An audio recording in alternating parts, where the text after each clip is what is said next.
वाले पोर्शन पे लिखेंगे स्टैंडर्ड, राइट वाले पोर्शन पे लिखेंगे एक्चुअल, और ऊपर लिखेंगे अपनी एक्चुअल आउटपुट। और यहां पर मुझे तीन चीजें चाहिए, क्वांटिटी, रेट, अमाउंट, और यहां पर भी क्वांटिटी, रेट, अमाउंट। अब क्वेश्चन पढ़िए और आपने ये चार्ट पूरा करना है, और सिर्फ यही चीज ऐसी है जो कि इस चार्ट में मुझे आपको मैथमेटिकली सिखानी है कि कैसे होती है, बाकी सब तो क्वेश्चन बता देता है। जल्दी से सभी बच्चे जल्दी से चार्ट के अंदर वैल्यूज डालना शुरू करेंगे, और बल्कि वीडियो को रोकेंगे और अपना जितना समय आपको चाहिए वो समय लेकर के आप चार्ट के अंदर इंफॉर्मेशन ट्रांसफर कीजिए। सर आप बिना इतनी जल्दी मैथमेटिकली बातें भी तो हमारे दिमाग में सेट भी नहीं हुई। चलो मैं बताता हूं। In a factory standard estimate for material for manufacture of 1000 units of product Z is 400 kilogram. 1000 unit बनाने में 400 किलोग्राम लगेगा एट ₹2.50 पर केजी। ठीक है। When 2000 units of product Z are produced, जब हमने एक्चुअली में 2000 यूनिट बनाए, it is found that 825 kilogram of material are consumed. 825 kilogram खर्च कर दिया at ₹2.70 per KG. Calculate material variances. लो, इससे आसान भला क्या होगा। क्वेश्चन कह रहा है कि हमने दरअसल एक्चुअल आउटपुट की 2000 किलोग्राम, इसके लिए 825 किलोग्राम हमने कंज्यूम किया रॉ मटेरियल। रॉ मटेरियल मिला ₹2.70 के हिसाब से, तो 825 किलोग्राम मटेरियल खर्च हुआ ₹2.70 के हिसाब से, तो ये हो गया ₹2227.50। ₹2227.50। स्टैंडर्ड में लिखा गया था कि 1000 यूनिट बनाने में 400 किलो लगेगा। तो देखो, standard quantity required for 1 unit. मुझे क्वेश्चन में कहा था कि 1000 यूनिट बनाने में 400 किलो लगेगा, और मैं आपसे पूछ रहा हूं एक यूनिट बनाने में कितना लगेगा। सर 400 किलोग्राम लगेगा 1000 यूनिट बनाने में, तो एक यूनिट में लगेगा 400 डिवाइडेड बाय 1000। ये मैथमेटिक्स आपको आना चाहिए, यूनिटरी मेथड है और कुछ नहीं, बचपन से करते आ रहे हो। 400 किलोग्राम चाहिए 1000 बनाने के लिए, तो एक बनाने के लिए कितना चाहिए, इतना। और मैंने एक्चुअली प्रोडक्शन कितनी की, 2000। तो standard quantity for actual output कितना लगना चाहिए था 2000 यूनिट बनाने के लिए। तो सर 400 लगना चाहिए था 1000 के लिए, तो 2000 के लिए इंटू 2000। हालांकि बच्चा यह भी कह सकता है कि सर मैं इतना घूम के क्यों करूंगा, अगर 1000 बनाने में 400 लगता है तो 2000 बनाने में 800 लगेगा। लेकिन मैंने कहा बच्चे कि अभी ये कैलकुलेशन फ्यूचर में कठिन हो सकती है, इसीलिए गणित को आपने इसी तरीके से सीखना है। ठीक है सर, तो इसका मतलब ये आंसर आ गया मेरे पास 800 किलोग्राम। तो इसका मतलब 800 किलोग्राम लगना चाहिए था इतने यूनिट बनाने में। और बुक कह रही है कि आपका मटेरियल का रेट था ₹2.50। तो इसका मतलब आपका जो स्टैंडर्ड खर्चा आना चाहिए था मटेरियल का, वो आना चाहिए था ₹2000। क्या यहां तक आपको बात क्लियर है? हाँ जी सर। अगर यहां तक बात क्लियर है तो क्या मैं उम्मीद कर सकता हूं कि आप ये वेरिएंसेस कैलकुलेट करें। तीन variances, material cost variance, price variance, usage variance. ठीक है sir. Number 1,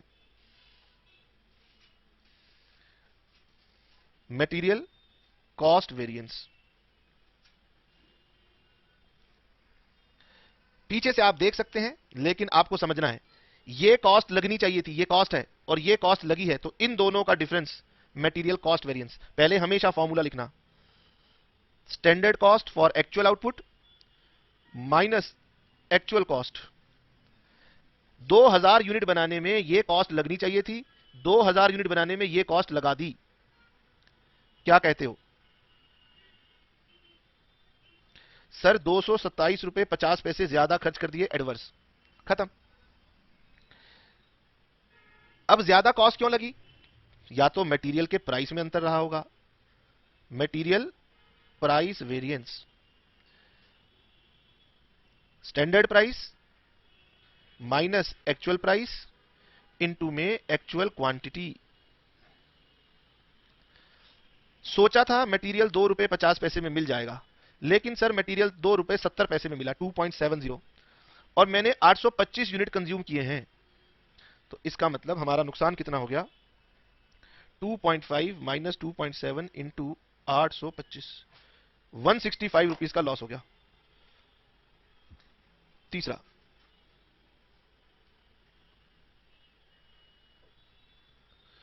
material usage variance.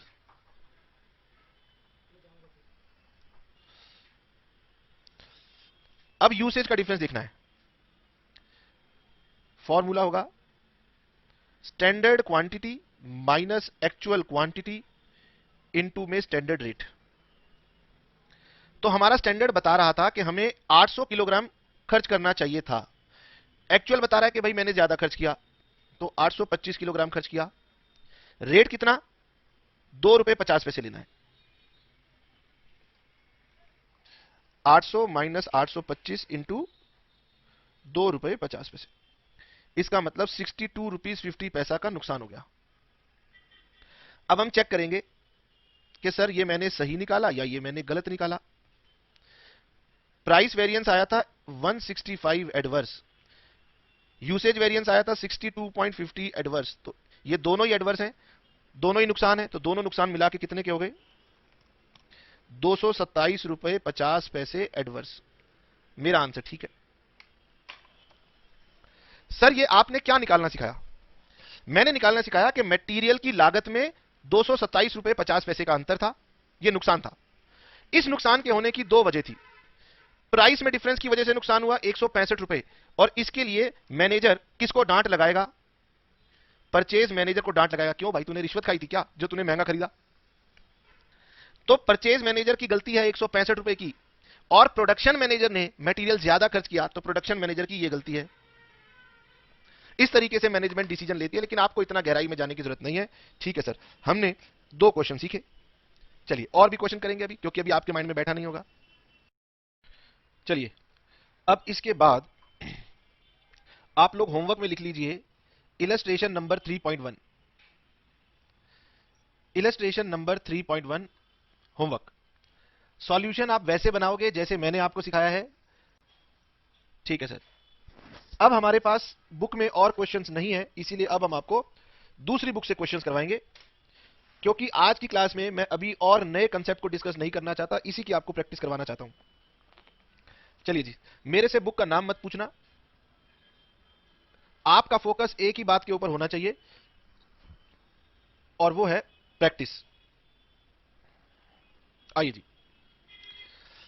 From the following you are required to calculate material price variance, usage variance, cost variance. You are required, मैंने आपके लिए पढ़ा है। क्या लिखा है? लिखा है quantity of material purchased, quantity खरीदी गई 3000 units. Value of material purchased 9000 rupees. यानी रेट नहीं बताया, उसने बताया कि 3000 किलो क्वांटिटी खरीदी गई, 9000 रुपए खर्च किए गए। क्या आप बता सकते हैं 1 किलोग्राम कितने का मिला होगा? सर हमारे गणित की बात कर रहे हो आप? हाँ जी। फिर लिखा है standard of quantity of material required for 1 ton of finish product, यानी standard material required for 1 ton of finish product 25 unit.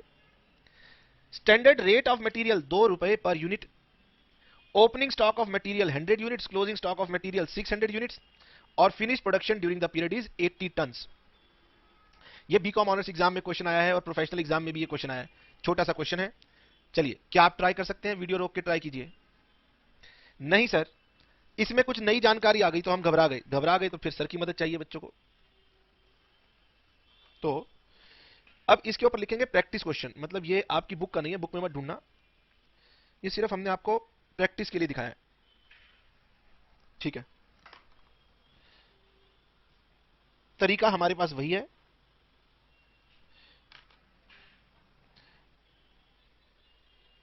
Standard, actual और आउटपुट। सबसे लास्ट में लिखा हुआ था कि आपने फिनिश प्रोडक्शन बनाई है 80 टन्स।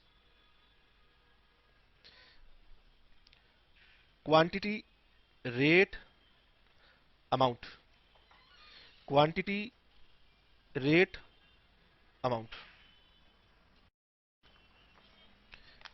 देखिए,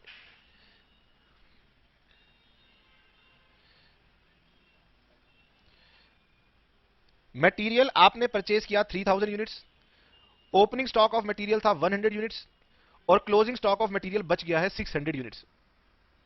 ठीक है, पहले कुछ बातें हम अपने बच्चों को समझा दें। वर्किंग नोट, मुझे चाहिए मैंने कितना मटेरियल कंज्यूम किया है फॉर प्रोडक्शन। तो मटेरियल कंज्यूम्ड होता है हमेशा opening stock plus purchases minus closing stock. Book में लिखा हुआ है कि हमारे पास 100 यूनिट्स थे, 3000 यूनिट हमने परचेज किए और 600 यूनिट्स हमारे पास बच गए। तो इसका मतलब मैंने मटेरियल कितना कंज्यूम किया, 2500 यूनिट्स। तो यहां पर लिख दो 2500 यूनिट्स, वर्किंग नोट नंबर 1। हमने यहां लिखना है कितनी क्वांटिटी खर्च की गई इस प्रोडक्शन को करने में,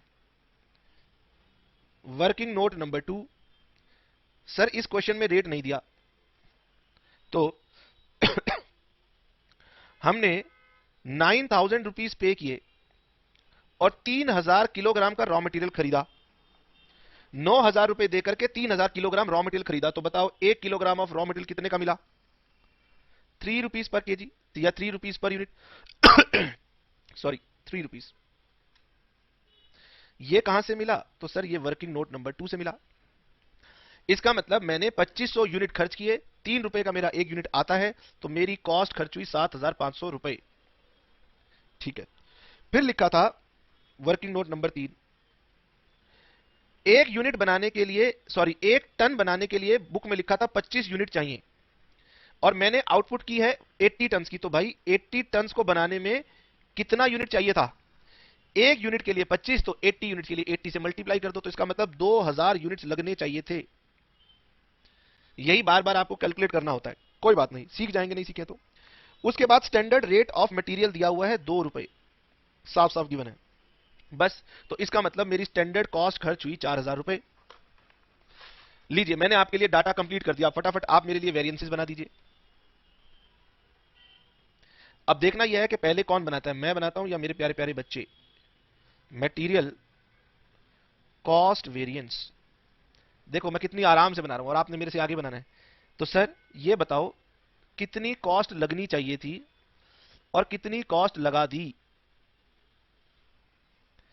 तो हमारी कॉस्ट लगनी चाहिए थी 4000 रुपीज, लेकिन हमने खर्च कर दी 7500 रुपीज, तो हमें 3500 रुपीज का नुकसान हो गया एडवर्स। बताइए, सबसे पहला वेरिएंस निकल आया। अब मैनेजमेंट कह रही है कि इसके लिए किसको डांट लगाएं। हमने कहा डांट लगाने के लिए तो ढूंढना पड़ेगा ना किसकी वजह से ये गलती हुई है। तो भाई गलती होने की एक पॉसिबिलिटी है प्राइस, मटेरियल प्राइस वेरिएंस। इसके लिए किसको डांट लगानी है, परचेज मैनेजर को। स्टैंडर्ड रेट या standard price minus actual price multiplied by actual quantity consumed. Standard price तय किया गया था कि रॉ मटेरियल 2 रुपए में खरीदा जाएगा, लेकिन 3 रुपए में खरीदा गया, 1 रुपया महंगा खरीदा गया और मैंने प्रोडक्शन करने में 2500 यूनिट खर्च कर दिए। तो इसका मतलब 2500 रुपए का नुकसान तो परचेज मैनेजर की वजह से हुआ है। इस नुकसान के लिए परचेज मैनेजर जिम्मेदार है। क्या सर प्रोडक्शन मैनेजर जिम्मेदार नहीं है, वो भी है। Material usage variance standard quantity minus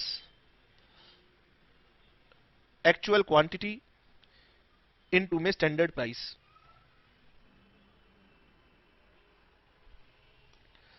तो हमारी क्वांटिटी खर्च होनी चाहिए थी 2000 यूनिट्स और हमने खर्च कर दी 2500 यूनिट्स और 2 रुपए का एक यूनिट आना चाहिए था।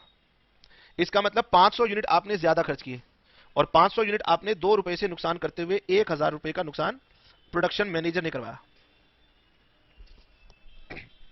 बोलिए, यहां तक बात समझ में आ गई? Yes sir. अब हम इसे कंपेयर कर लेंगे। Material cost variance must be equal to material price variance and material usage variance. Price variance आया था 2500 एडवर्स, यूसेज वेरिएंस आया था 1000 एडवर्स, और ये दोनों मिला के मेरे कॉस्ट वेरिएंस के बराबर आ गए। ठीक है सर। बच्चे के माइंड में ये क्वेश्चन आ सकता है कि सर आपने यहां पर स्टैंडर्ड प्राइस क्यों मल्टीप्लाई किया। देखो, प्रोडक्शन मैनेजर से कहा गया कि तूने गलती क्या की, 2000 यूनिट लगाने चाहिए थे लेकिन तूने 2500 यूनिट लगा दिए, ज्यादा यूनिट तूने लगाए। वो कह रहा है मैं मानता हूं कि मैंने 500 यूनिट ज्यादा लगाए। अब बच्चे के माइंड में क्वेश्चन ये आ रहा है कि सर यहां पर 2 रुपए क्यों, 3 रुपए लिख दो, या एक्चुअल प्राइस है या स्टैंडर्ड प्राइस है। अब बच्चे के मन में आ रहा है यहां 3 रुपए भी तो लिख सकते थे एक्चुअल प्राइस। अगर 3 रुपए लिखते तो 1 रुपए के नुकसान, 2 रुपए से ऊपर 1 रुपए का जो नुकसान है उसके लिए प्रोडक्शन मैनेजर जिम्मेदार नहीं है। 2 रुपए की चीज 3 रुपए में खरीदी गई तो 1 रुपए का जिम्मेदार परचेज मैनेजर है, ये प्रोडक्शन मैनेजर नहीं है। ये 1 रुपया इसके खाते में नहीं डाल सकते, इसीलिए यहां पर स्टैंडर्ड प्राइस या स्टैंडर्ड रेट आता है। ठीक है सर, छोटे छोटे से 3 फॉर्मूले ही तो हैं, याद कर लिए। आइए जी एक और क्वेश्चन करके देखते हैं हमारे पास। मतलब मैं आपको प्रैक्टिस करवा रहा हूं और मैं आपको कोई नई चीज अभी नहीं सिखाना चाह रहा। अगली क्लास में हम और आगे मटेरियल वेरिएंसेस की बात करना चाहते हैं। पढ़िए। A manufacturing concern which has adopted standard costing furnishes the following information। तो स्टैंडर्ड कहता है material for 70 kg finish products 100 kg। 70 kilogram बनाने के लिए 100 किलोग्राम का रॉ मटेरियल लगता है, यानी 30 किलोग्राम वेस्ट हो जाता है। और ये वेस्ट कौन सा है? ये नॉर्मल लॉस है, इसलिए आपको टेंशन लेने की जरूरत नहीं है। नॉर्मल लॉस का कॉस्टिंग में कुछ भी नहीं करते। इसका मतलब 100 किलोग्राम का इनपुट डालना पड़ता है 70 किलोग्राम के आउटपुट के लिए। बच्चा कह रहा है सर क्या ये पनीर बना रहा है? हाँ, जो इसने पनीर बनाया तो थोड़ा सा पानी का कंटेंट बाहर हो गया तो पनीर कम ही बनेगा ना। ये जो भी ये प्रोडक्ट बनाता है उस प्रोडक्ट में रॉ मटेरियल लगता है 100 किलो, आउटपुट आता है 70 किलो। और स्टैंडर्ड के हिसाब से रॉ मटेरियल की कॉस्ट है 1 रुपया पर केजी। हमने आउटपुट बनाया 2,10,000 किलोग्राम, मटेरियल खर्च किया 2,80,000 किलोग्राम और कॉस्ट ऑफ मटेरियल लग गई 2,52,000। छोटा सा क्वेश्चन है और आपसे पूछा गया है usage variance, price variance, cost variance. बच्चा कह रहा है सर ये तो मैं भी कर दूं। मैंने कहा तो बस जल्दी से करके दिखाओ और आपकी क्लास आज की खत्म।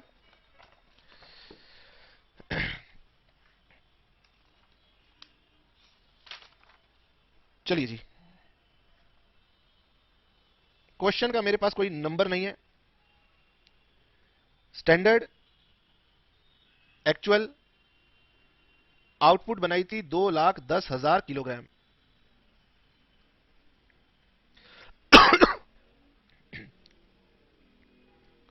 क्वांटिटी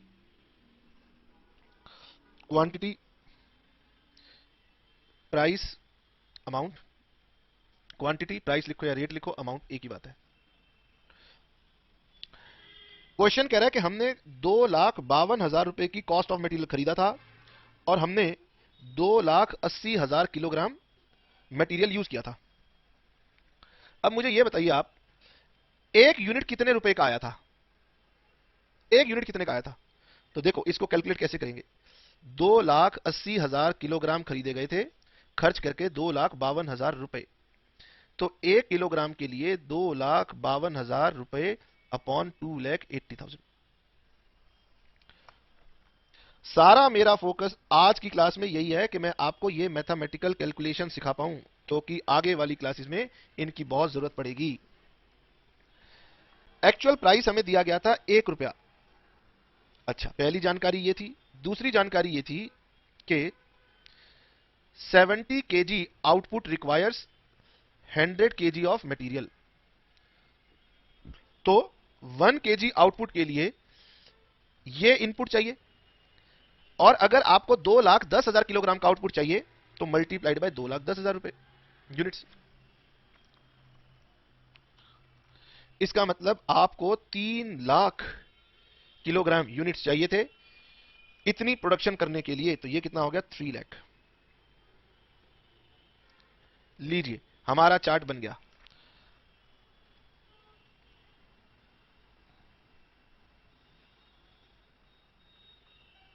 चलिए जी, सबसे पहला वेरिएंस निकालते हैं,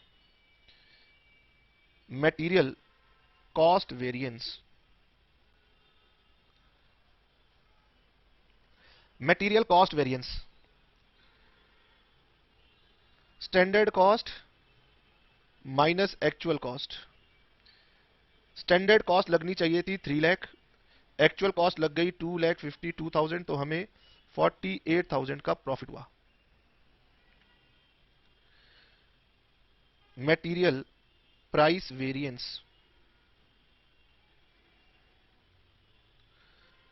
standard price minus actual price, क्योंकि मुझे प्राइस का कंपैरिजन करना है, इनटू में actual quantity used. Standard price तय हुआ था 1 रुपया, मुझे मिल गया 90 पैसे, तो मेरी 10 पैसे की सेविंग हुई। और 2,80,000 किलोग्राम पर तो मुझे 28,000 रुपए का फायदा हुआ प्राइस का। परचेज मैनेजर की पीठ थपथपानी होगी कि तुमने हमें बचत करवाई। Material usage variance, standard quantity minus actual quantity into में स्टैंडर्ड प्राइस। यहां पर हमेशा स्टैंडर्ड प्राइस रहेगा, एक्चुअल प्राइस कभी नहीं रहेगा, क्योंकि अगर यहां एक्चुअल प्राइस आ गया तो प्राइस वाला इफेक्ट भी इसमें आ जाएगा और हम प्राइस का इफेक्ट बाहर रखते हैं। ठीक है सर।